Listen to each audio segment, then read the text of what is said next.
Likewise, since outstanding debt is directly proportional to the money supply because money is created out of debt, the more an economy expands, often the greater the debt that is created.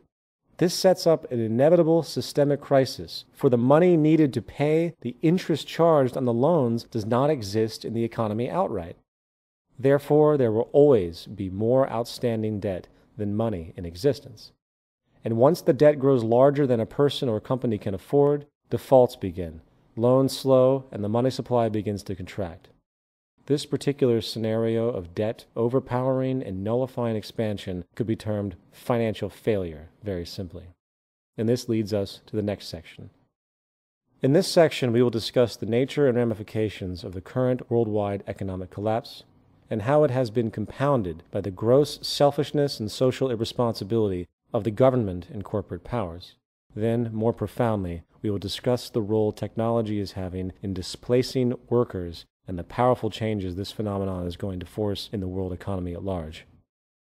1. Beyond irresponsibility. The collective external debt of all the governments in the world is now about $52 trillion, according to the CIA's World Factbook. Of the roughly 203 countries in the world today, only 4 do not owe others money. The United States alone has over $12 trillion of this debt as of January 2009, and a study authorized by the U.S. Treasury in 2001 found that in order to keep servicing the debt at its current rate of growth, by 2013, income taxes would need to be raised to 65% of one's income. The whole world is basically bankrupt. But how? How can the world as a whole owe money to itself? Obviously, it's all nonsense.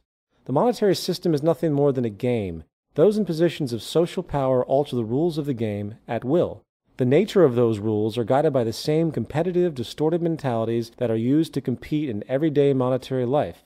Only this time the game is rigged at its root to favor those who actually run the show. For example, if you have $1 million and put it into a CD at 5% interest, you are going to generate $50,000 a year simply for that deposit. You are making money off of money itself. No invention, no contribution to society, no nothing. That being denoted, if you are a lower or middle class person who is limited in funds and must use credit cards and get interest-based loans to buy your home, then you are paying interest to the bank, which the bank is then turning around and using, in theory, to pay the person's return with the 5% CD. What the bank is basically doing is stealing from the working poor to pay the leisurely rich. Simply put, the social stratification we see in the world today is maintained and guaranteed by the monetary system's underlying mechanisms. That reality aside, let's return to the subject of the so-called business cycle. When money is added to the money supply, that money is then typically put to use for some reason. Very often these reasons include starting a business, buying a home, investing in the stock market, etc. This increase in the money supply often translates into so-called economic growth and hence the boom period of the business cycle. Unfortunately, money cannot be added to the economy indefinitely, for the debt and inflation caused by the expansion will eventually overcome the growth benefits. When problems begin to arise after periods of monetary expansion, such as rising debt levels, slowing people's desire to take on new loans, the central bank and government regulators have basically 2 choices. They can either 1. Attempt to continue the expansion by infusing even more money, often by lowering the interest rates, making credit cheaper, or 2. Let the contraction, hence recession, run its course, raise the interest rates, and bring the economy back to some kind of equilibrium. As far as history is concerned, the pattern has been for them to do both, basically with the idea being to ease the recession by increasing liquidity. The reasoning is simple. It is politically unpopular for the ruling class to have unemployed, poor citizens. This can lead to contempt for leadership and instability. Therefore, there is always the game of placating the public with false security in order to avoid the truth coming out about the inherent dysfunctionality of the monetary system itself. The result of this easing of the contraction simply delays the inevitable, and since the U.S. government has eased virtually every contraction period since the Great Depression by infusing more money into the system, a doomsday scenario likely awaits.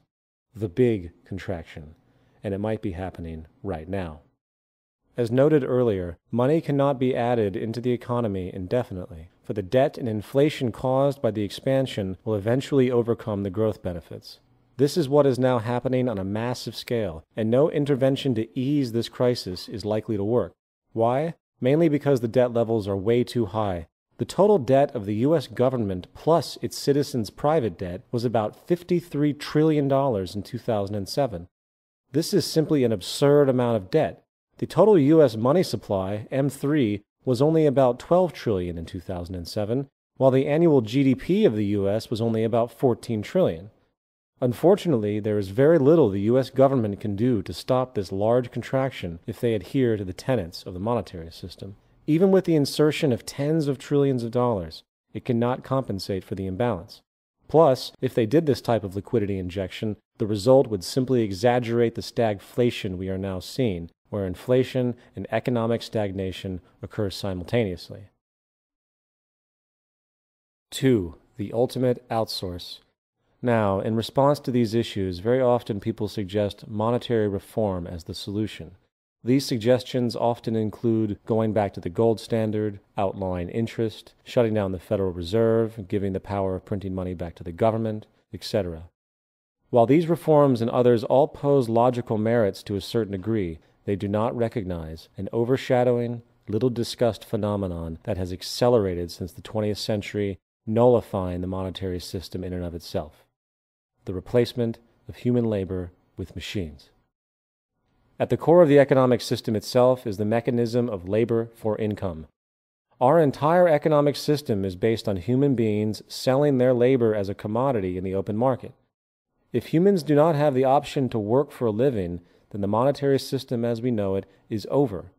No one can buy goods if they don't earn money. Companies cannot afford to produce if the consumer has no purchasing power to buy anything. As John Maynard Keynes disdainfully pointed out, we are being afflicted by a new disease, of which some readers may not yet have heard the name, but of which they will hear a great deal in the years to come, namely technological unemployment. This means unemployment due to our discovery of means of economizing the use of labor outrunning the pace at which we find new uses for labor. While politicians, business leaders, and labor leaders bicker over issues they claim are responsible for the growing unemployment in the world, such as foreign company outsourcing or immigrant labor, the real cause is going unaddressed in the public debate, and that is technological unemployment. Since market capitalism is built upon the logic of reducing input costs to increase profits, the inclination to replace human labor whenever possible by machine automation is a natural progression of industry. After all, a machine doesn't need to take breaks, it doesn't require health insurance or benefits, and it isn't a part of a demanding labor union. A simple glance at U.S. historical labor statistics by sector shows the pattern of machine automation replacing human labor definitively. In the agricultural sector, almost all traditional workflow is now done by machine. For example, in 1949, machines did 6% of the cotton picking in the South. By 1972, 100% of the cotton picking was done by machines. In 1860, 60% of America worked in agriculture, while today it is less than 3%. When automation hit the U.S. manufacturing sector in the 1950s, 1.6 million blue-collar jobs were lost in 9 years. In 1950, 33% of all U.S. workers worked in manufacturing, while by 2002 there was only 10%. The U.S. steel industry from 1982 to 2002 increased production from 77 million tons to 120 million tons, while the steel workers employed went from 289,000 to only 74,000. In 2003, a study was done of the world's largest 20 economies, ranging from the period of 1995 to 2002, finding that 31 million manufacturing jobs were lost, while production actually rose by 30%. This pattern of increasing productivity and profit, coupled with decreasing employment, is a new and powerful phenomenon, with no changes in sight. So, this might beg the question, where have all those jobs gone? The service sector. From 1950 to 2002, the percentage of Americans employed in the service industries went from 59% to 82%. For the last 50 years, the service sector has been absorbing the job losses from agriculture and manufacturing. Unfortunately, this pattern is slowing fast as computerized automation takes hold there as well.